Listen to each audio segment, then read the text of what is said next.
Bonjour et bienvenue. Ce nouveau tutoriel vous est proposé par l'offre de services aux entreprises. Nous vous proposons aujourd'hui une vidéo d'environ 3 minutes pour tout savoir sur les comptes rendus métiers. Commençons par aborder les points de vigilance essentiels liés au signalement d'arrêt de travail et au compte rendu métier dit CRM. D'abord, attention aux signalements annulés en place. Envoyés trop tardivement, ils peuvent retarder le traitement des indemnités journalières. Même chose pour les signalements liés au temps partiel thérapeutique, qui doivent être correctement identifiés.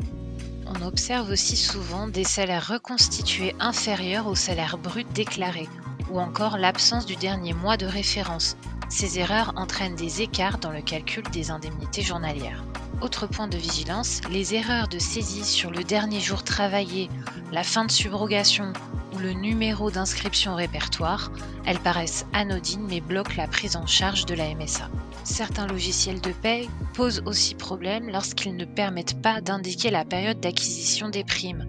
Exemple typique, une prime annuelle affectée à tort uniquement au mois de décembre alors qu'elle couvre toute l'année. Enfin, le compte rendu métier de la MSA vous renvoie un bilan de traitement. Si une anomalie y figure et qu'elle relève de la responsabilité de l'employeur, il faut corriger le signalement. En résumé, respectez les délais, vérifiez vos saisies et analysez vos retours de compte rendu métier, c'est la clé. Voici un tableau récapitulatif des différents types de motifs de compte rendu métier que vous pouvez recevoir. Dans la majorité des cas, aucune action particulière n'est attendue de votre part en tant qu'employeur. En revanche, certaines situations peuvent nécessiter une action, soit de votre salarié, soit de vous-même. Par exemple, pour un CRM de type DNO, droit non ouvert, c'est le salarié qui peut contacter sa MSA pour obtenir plus d'informations sur sa situation.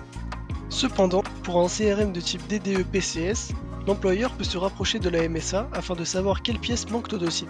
Enfin, pour un motif ECTT-MT en cours de traitement, le calcul et le paiement des indemnités ne peuvent pas encore être effectués, faute d'informations suffisantes.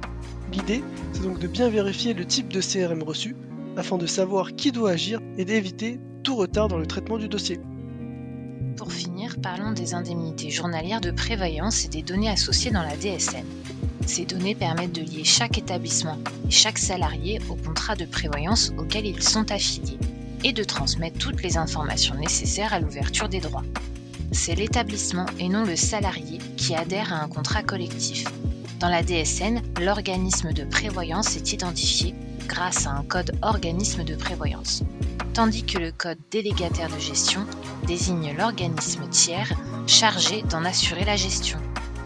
Chaque salarié choisit ensuite son code option retenu et le code population de rattachement précise son statut au sein de l'entreprise. Certaines informations concernent aussi les ayants droit du salarié. Les fiches de paramétrage de nos partenaires comme Agrica, Anips, Malakoff Humanis ou Mutualia sont disponibles directement dans le tableau de bord DSN sur le site de la MSA dans votre espace privé. Enfin, la date de début et la date de fin d'affiliation correspondent dans la plupart des cas aux dates de fin de contrat de travail.